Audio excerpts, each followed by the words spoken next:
Hello. हा. काय करतोय? झोपलोय. चहा प्यायला? रात्रीचे 2 वाजलेत. मग भाई बोले चलने का? तो चलने का. हा प्रसाद मलाईचा जो रात्रभर चालू असतो असा मित्र म्हणाला. आम्ही दोघं तर आलो, अजून दोघांचा पत्ता नव्हता. 5 मिनिट येतो म्हणत मित्राने 10 मिनिटं लावले.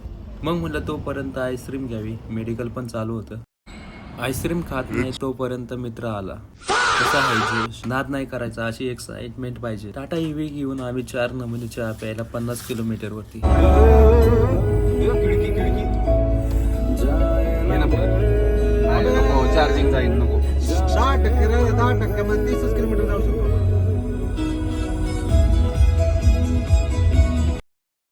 यारी दोस्ती दुनियादारी जे काय म्हणायचं ते म्हणा, पण मैत्रीशिवाय रंगत नाही. गप्पा एकमेकांची हेटाई करणे ह्याच्यातच खरी मज्जा आहे. खरं सांगायचं झालं तर मित्र हे भावासारखे पाहिजे. एकमेकांची कांड, एकमेकांना माहिती आणि प्रवास सुद्धा अशाच मित्रांसोबत करायला भारी वाटतो. हे पण तेवढंच खरं.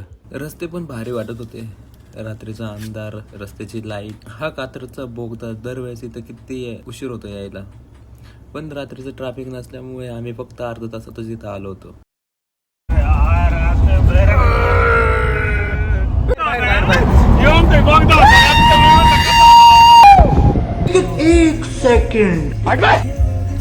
हे टेम्पोवाल्याचे कोट मिली तो बेस्ट नाही तो नेक्स्ट. ह्यांचा नाद करायचा नाही. जे तुम्हाला पुस्तकात ज्ञान नाही भेटणार ते असं चालू टेम्पो ट्रकच्या मागे भेटणार. नाद करायचा नाही यांचा. हा आमचा बोलणारा कार्यकर्ता मोठो व्लॉगर आहे. त्याच्या इंस्टाग्रामला तुम्ही व्हिडिओ बघा, पुढे नॉलेजमध्ये भर पडेल. प्रसाद मलाईच्या लोकेशनला आम्ही पोहोचलो होतो. एकदम टोल नाक्याजवळच होतं. रात्रीचे 3 वाजले तरी पण गर्दी होती. आम्ही बसलो होतो ना, आवडीचा प्रश्न आमच्यासमोर उपस्थित झाला होता की खर्च कोण करणार.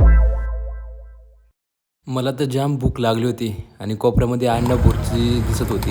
मग म्हणलं चला, अंडा भुर्जीची प्लेट प्रत्येकाने सेपरेट घेतली. काय राव कमाल, पण अंडा भुर्जी पण टेस्ट देत होती. नंतर मग मित्रांनी चहाची जिम्मेदारी उचलली. चहाचा खर्च मी करतो म्हणलं आणि मला भारी वाटलं. चहा तो घेऊन आला. एकीकडे चहाचा सुगंध दरवळत होता तर दुसरीकडे गप्पा रंगत चाललेल्या होत्या. खरं सांगतो मित्रांनो, मी कधी ना चहा पिणार, मी इथं 2-3 कप चहा आवडला. प्रसाद मलाई चहा मला तर खूप आवडला. तुम्ही पण रात्रीचं एकदा नक्की ट्राय करा. धन्यवाद.